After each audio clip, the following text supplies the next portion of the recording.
fora do quartel como eu agia dentro do quartel. Aí é que eu me dei mal.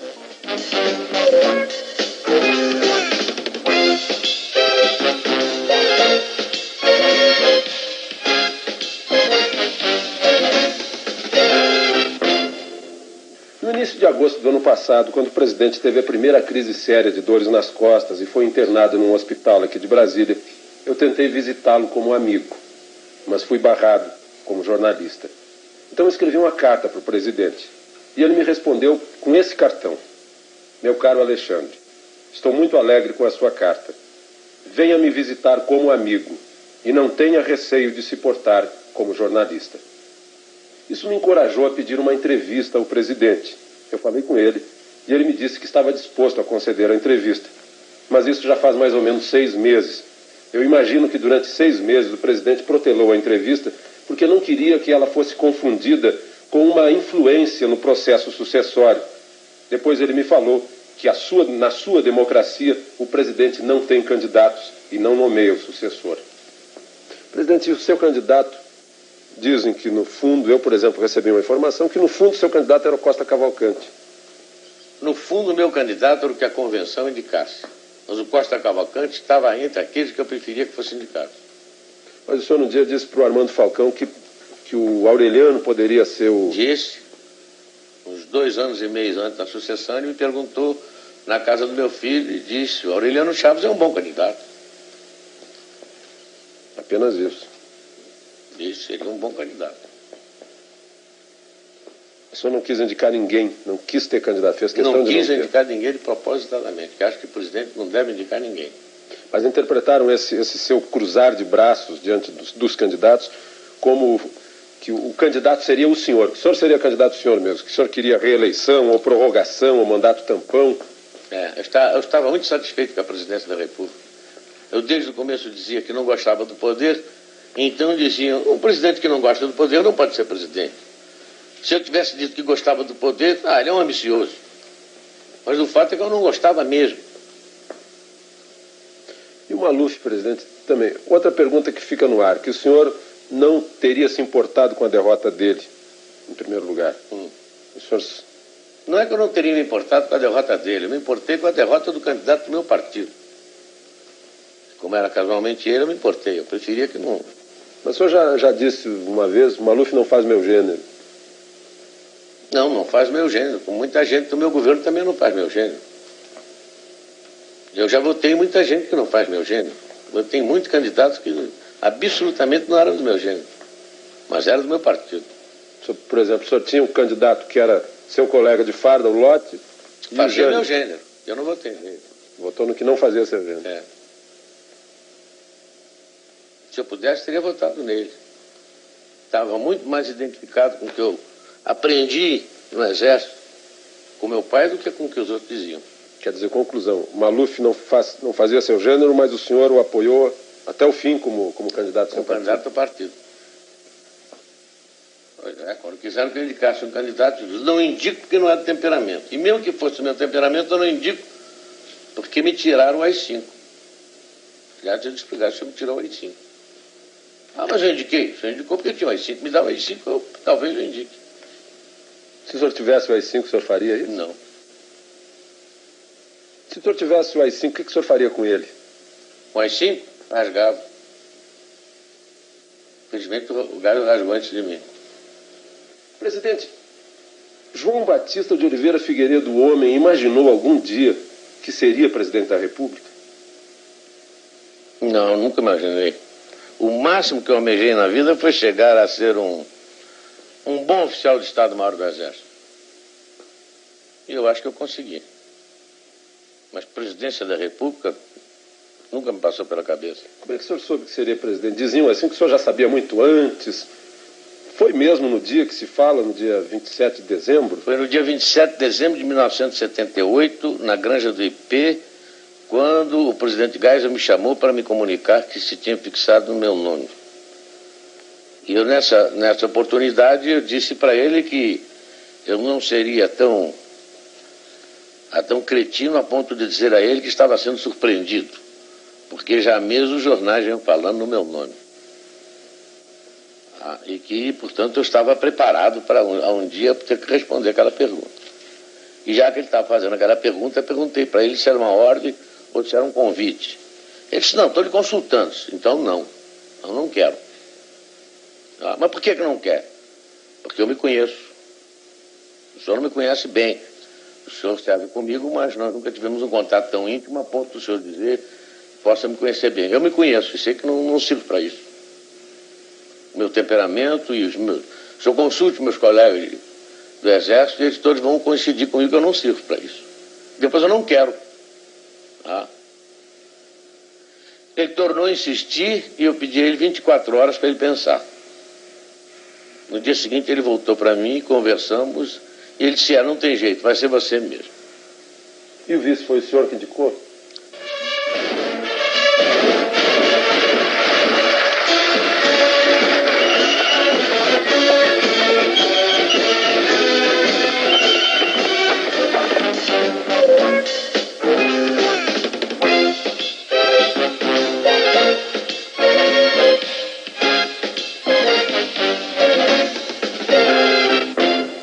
Foi o senhor que indicou? Depois de terminada essa primeira parte da conversa, ele virou-se para mim e perguntou, e o vice? Eu disse, tá, e o nosso Aureliano Chaves? Ele chegou-se muito bem. Você quer comunicar? Eu digo, não, já que o senhor me perguntou, o senhor comunica para ele.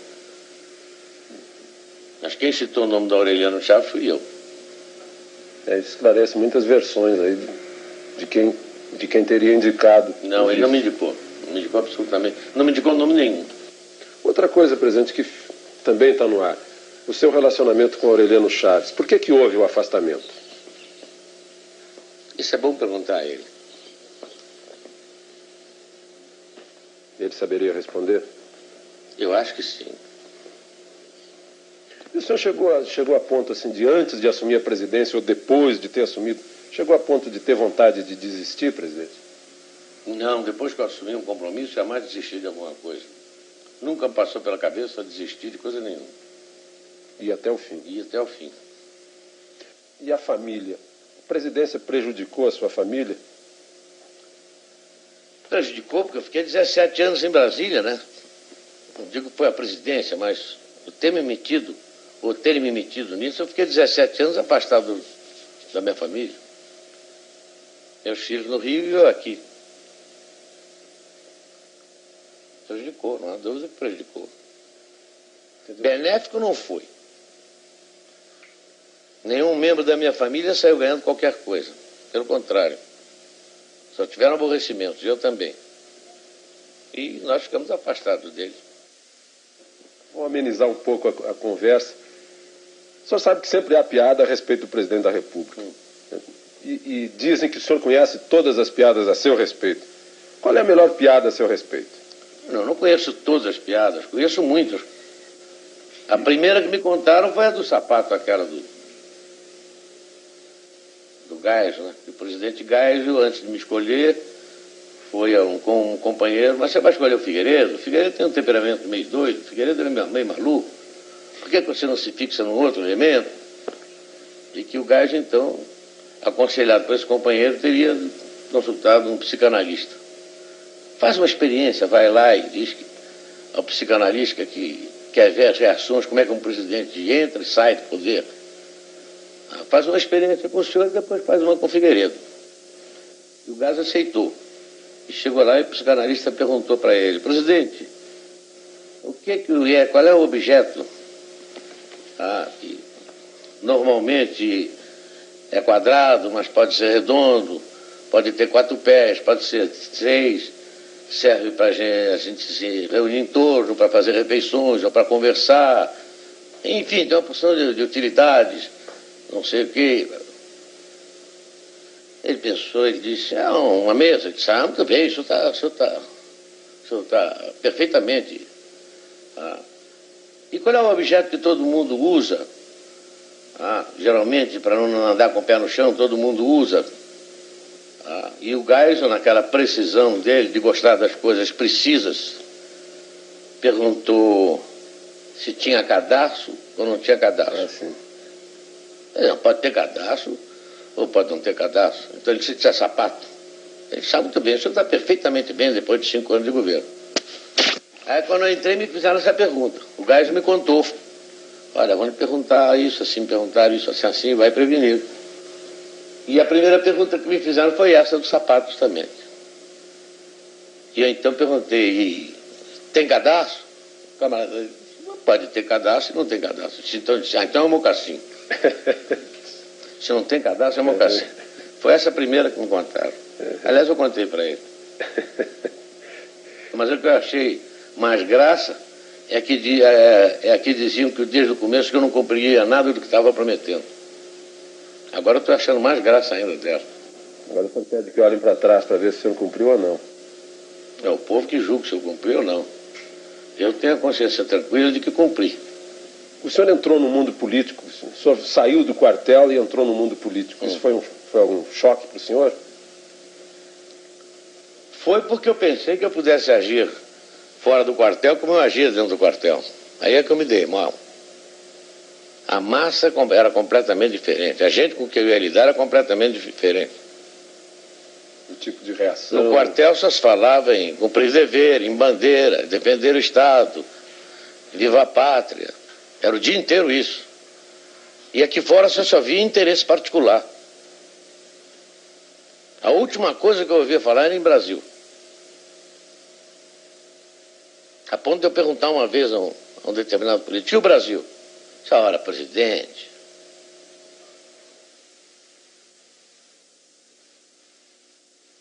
Vou pensar melhor. Absolutamente. É para abrir, quer dizer, general? É para abrir mesmo, e quem quiser que não abra, eu prendo, arrebento. Mas no episódio do Rio Centro houve quem esperasse que o senhor prendesse e arrebentasse. A quem? Foi fácil, o senhor fez o projeto, saiu tranquilo, não teve resistências. Não foi fácil. Só foi fácil por causa da compreensão dos companheiros das Forças Armadas, que apoiaram e acharam que estava na hora da Revolução provar que de fato queria democracia.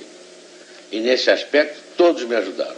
Volta de Brizola foi tratado e foi considerado como palatável. O Brizola? É.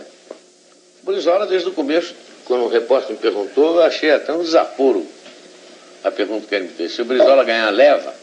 Agora, estamos aqui brincando de eleição, menino. Se eu quisesse que o Brizola não fosse eleito, eu não teria dado anistia para ele. Aliás, como era a proposta do MDB, né?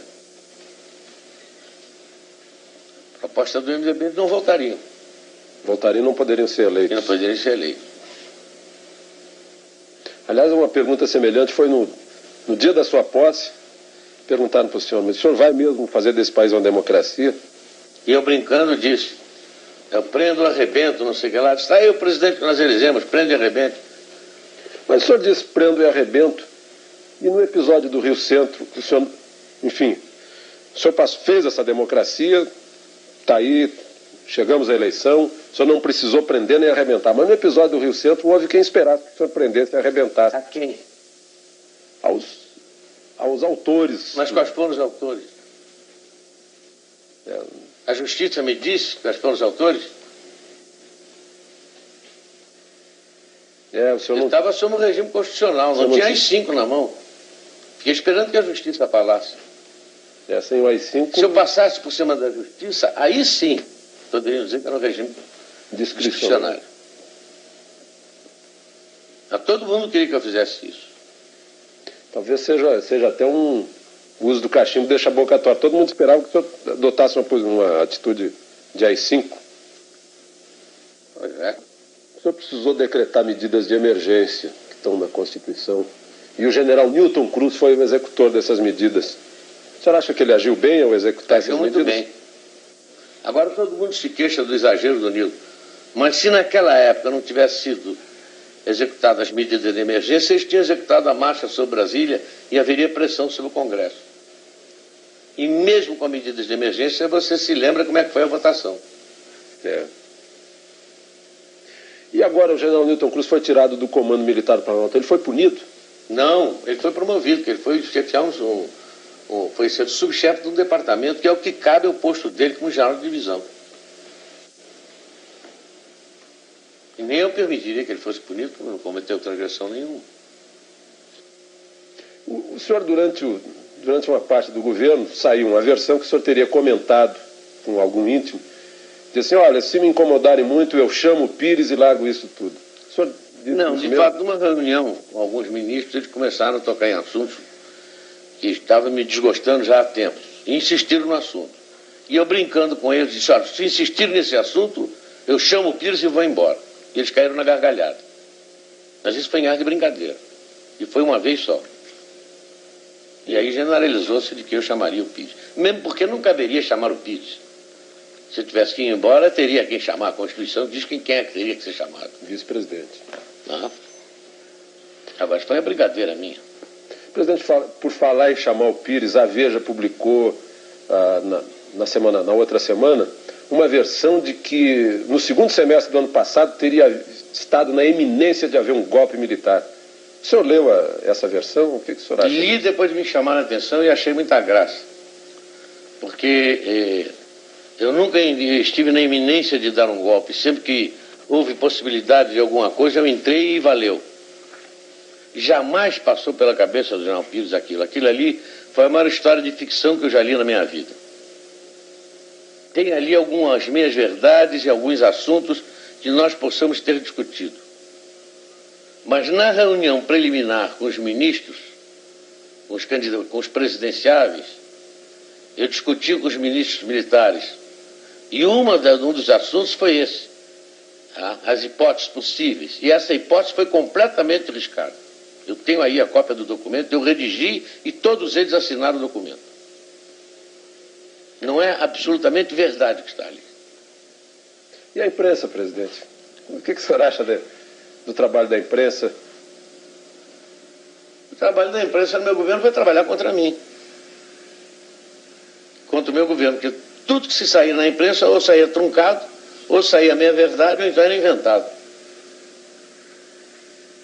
A ponto de um dia eu chamar um determinado editor que foi lá me pedir um determinado dinheiro para a revista dele, para o jornal dele, e eu peguei assim um número e disse assim, olha, só nessa reportagem tem 11 mentiras. 11 mentiras que eu constato que foram comigo. Por exemplo, quando saem versões de conversas aqui de dentro, o senhor se encontra com um político, sai versão de conversa. Algumas vezes os políticos ouvem, estão aqui em casa, ouvem e contam. Tem alguma coisa de verdade. Outras vezes não tem absolutamente verdade nenhuma. Como é que o senhor... Quer dizer, o senhor fica meio sem ter meios de... Não, às vezes eu mando agradecer ao político a veracidade com que ele contou a conversa. Já muitas vezes aconteceu isso. A fidelidade com que ele repetiu. Quando eu me expressei ontem a respeito do comício, foi um pensamento meu. Foi uma colocação má minha. Eu não me subexpressar. Eu desejo fazer uma retificação. O senhor, afinal, disse ou não disse para o Franciscato que o senhor queria estar no comício das diretas no Rio de Janeiro? Nesses últimos 6 anos, muitas perguntas ficaram no ar, sem resposta. Eu trouxe essas perguntas aqui para a residência do Torto para fazê-las ao presidente. Presidente, eu vou começar por um episódio lá da Espanha. O senhor, afinal, disse ou não disse para o Franciscato que o senhor queria estar no comício das diretas no Rio de Janeiro? Não, não disse, jamais disse a ele. Chamei imediatamente o Franciscato e pedi a ele para desmentir aquela verdade que ele havia dito. Que eu entendi que ele disse para querer me beneficiar. E o coitado Franciscato, ao desmentir, foi infeliz. Dizendo que tinha se traído, que tinha ouvido alguma vez eu dizer isso. Eu nunca disse isso a ele. Que teria cometido a inconfidência, mas o senhor realmente não disse? Não, absolutamente, nunca disse. Outra coisa que ficou no ar um dia... A única coisa que eu disse foi na entrevista que eu dei na África, quando começaram a me perguntar na entrada ali da casa em que eu estava hospedado, presidente, e as eleições diretas?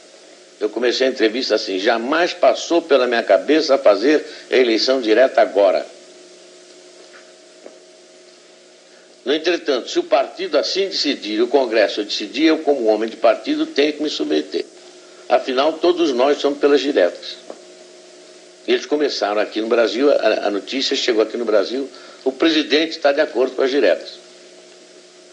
Não está de acordo, mas não para... Mas naquele momento, não.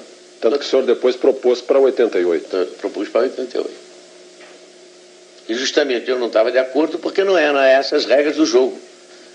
E toda a imprensa brasileira acusava o regime de estar sempre mudando as regras do jogo. Então vamos com elas até o fim.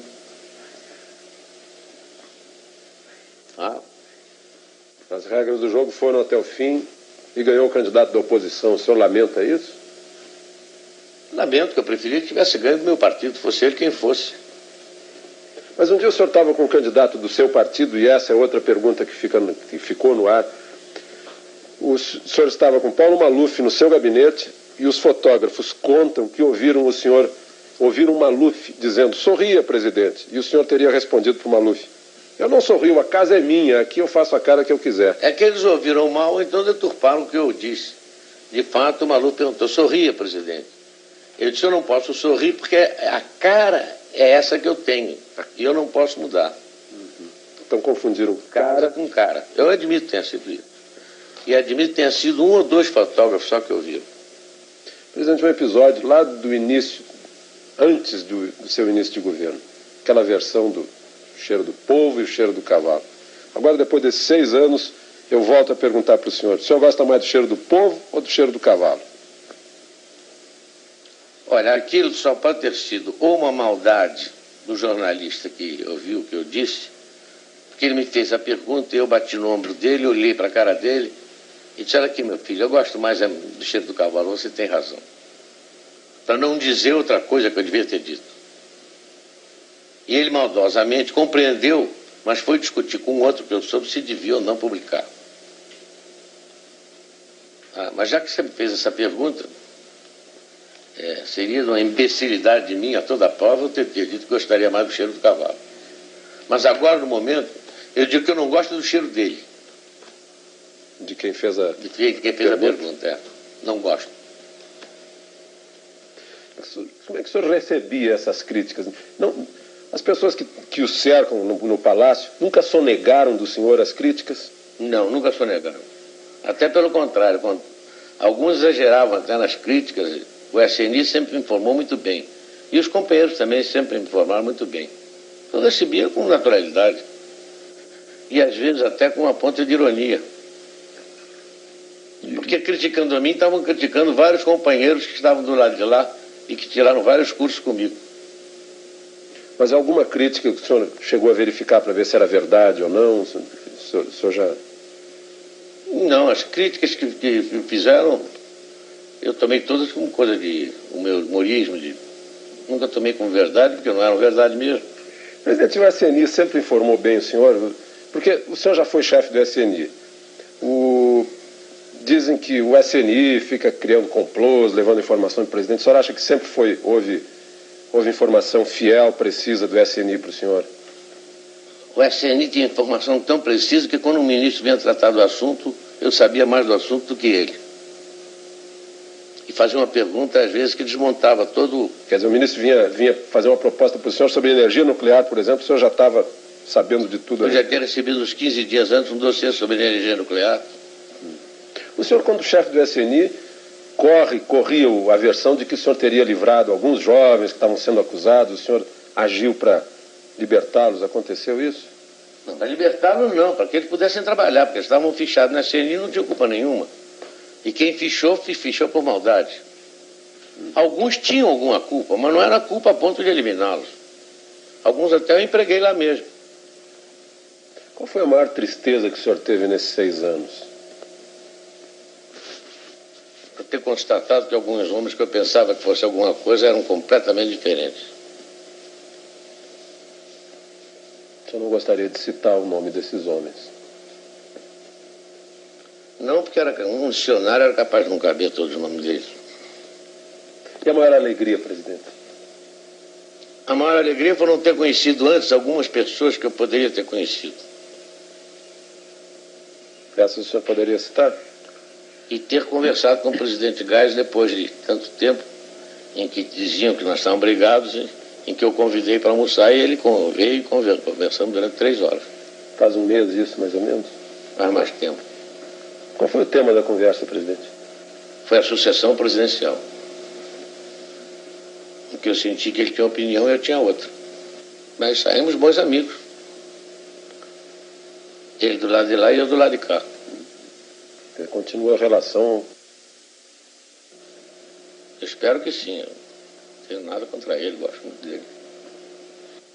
O senhor me contou sobre o Darcy Jardim de Matos.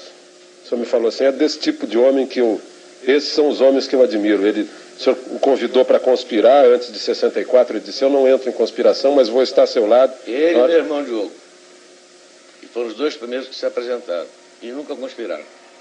Mas onde eu queria chegar é o seguinte, depois desses 6 anos, eu vejo aí na votação do presidente da República no colégio eleitoral, a primeira vez que seu nome foi lembrado no plenário foi por um ex-caçado, Jorge Carone, que agradeceu ao senhor pela anistia.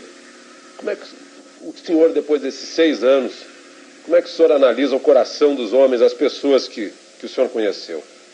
Como qualquer homem de bom senso, qualquer homem de bem poderia analisar. O que eu poderia esperar? Eu não poderia esperar isso. E, no entanto, devo isso a ele. O senhor imagina agora que o senhor está passando a faixa para o Tancredo, o que passa no seu pensamento? A declaração de um ortopedista do Rio de Janeiro, dizendo que não gostaria de ser seu médico, porque o senhor é um paciente muito indisciplinado. O senhor causou problemas para o Dr. Newton, presidente? Só o Dr. Newton que pode responder isso, eu não sei. Agora, que ele é um chato, é. Como é que o senhor está hoje, física e espiritualmente? Olha, fisicamente eu não estou muito bem, porque ainda estou com a perna meio boba. Mas espiritualmente estou muito bem. Estou com a consciência tranquila, fiz o que eu achava que poderia ter feito. Não fiz o que eu achava que não deveria ter feito. Acho que estou muito bem e contente que falta pouco tempo. O senhor já calculou hoje quantos dias faltam? Eu tenho uma tabela lá nas baias, eu não fui lá nas baias hoje. Faltam 8 com 28 de fevereiro. São 36 com 15, 46, 51 dias. O senhor está contando mesmo os dias que faltam? Todo dia vou lá nas baias, quando eu vou lá eu corto. Mas o senhor foi à ONU, o senhor esteve no México. Como é que foi nesses 2 últimos anos aí? O senhor parece que defendeu um ponto de vista que foi vitorioso. Eu comecei inicialmente procurando congregar todos os países sul-americanos em torno de uma ideia, de uma fala só no sentido daquelas partes comuns de política externa. Consegui. E depois fui à ONU para, vamos dizer, uma fala de alerta. Mas, infelizmente, esse alerta começou a ter resultados agora com a reunião de Cartagena. Quando eu senti que, de fato, os países desenvolvidos começaram a se preocupar. Mas, nesse ponto, o doutor Tancredo Neves tem razão. Dinheiro se paga com dinheiro. Então, ele tem que arranjar dinheiro para pagar.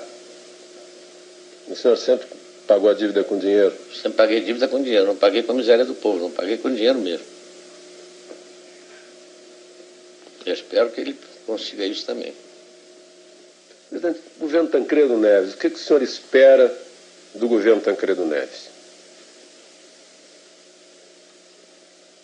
Eu não espero do governo dele, eu espero que ele tenha um pouco mais de sorte do que eu tive.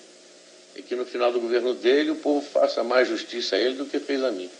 Mas agora no final do seu governo até a oposição está fazendo justiça ao senhor. Foi lá no Palácio, o Hélio Garcia, o José Richa, o Iris Rezende estão convidando o senhor para homenagens, comícios. O senhor vai nesse comício? Não. O senhor não vai mesmo? Nem de lá do cá, nem do lado de lá. Mas fico muito honrado com o convite que eles me fizeram, muito agradecido. Sinal que alguém reconheceu que nem tudo que eu fiz foi ruim, né? O senhor agora, lá no sítio do Dragão, o senhor vai estar tranquilo. Se alguém aparecer lá para falar em política, pedir conselho, pedir que o senhor volte, ser candidato a senador, alguma coisa assim. Eu acho que não vai aparecer ninguém. E se aparecer? Duvido. Eles me conhecem. A partir do dia 15 de março eu não sofro certas restrições que o cargo impõe. Você não precisa se conter. Não preciso me conter. O senhor me contou certas coisas que a gente não pode revelar, que realmente o senhor tinha boas razões para não se conter e se conteve. Tanto que tenho medo de não poder me conter depois do dia 15. No dia que o senhor estiver passando a faixa para o Tancredo, no dia 15 de março, o senhor imagina agora que o senhor está passando a faixa para o Tancredo, o que passa no seu pensamento? Eu tenho pena dele. Tenho uma pena danada dele. Por quê, presidente? Ele vai passar pelo que eu passei. O senhor não acha que ele está com mais opinião pública dando força para ele? Tá com... Esse é que é o perigo, justamente. É que ele está com o apoio da opinião pública, está todo mundo esperançoso que ele possa fazer milagre, mas ele já disse que não vai fazer milagre, porque ele é um homem inteligente e sabe que não pode. Ele esteve aqui conversando com o senhor. Ele jantou comigo aqui uma vez, há uns 2 ou 3 anos atrás, e esteve no palácio outro dia. Esteve no hospital me visitando. E várias vezes encontrei com ele em solenidade, em Minas, aqui mesmo. Essa passagem de serviço o senhor já abriu a ele? Ele já está, de certa forma, sendo ouvido? Já, eu disse a ele que tinha todos os órgãos do governo à disposição. Ele, Se ele quisesse, eu mesmo estaria à disposição dele para qualquer coisa. Inclusive nessa questão de fechamento da renegociação da dívida? Não, isso nós não tocamos. Agora, apenas disse a ele que iria ser difícil. Porque se dependesse do governo americano, muito bem. Mas não depende do governo americano, depende dos banqueiros americanos. Presidente, hoje, se o senhor olhar para trás nesses 6 anos, e na hipótese que eu acho que para o senhor seria uma péssima hipótese, se eu tivesse que assumir a presidência da República, que coisas que o senhor fez que não faria? E que coisas que o senhor deixou de fazer que faria? Coisas, fatos... atos, ações de governo. Alguns fatos aí, alguns atos e fatos, talvez eu não tivesse feito, não deram certo. Outros que eu não fiz, talvez eu tivesse feito, talvez dessem certo. Agora, uma coisa que eu acho que faria, não faria novas relações. Relações pessoais. Eu queria ficar com os amigos que eu já conhecia há 50 anos. Eu fui muito infeliz com as relações novas que eu fiz. Elas o surpreenderam. Desagradavelmente. Teria sido, o senhor me desculpe, teria sido ingenuidade política sua? Ou esperteza política deles, ou as duas coisas. Ou um julgamento demasiado severo a respeito da minha inteligência.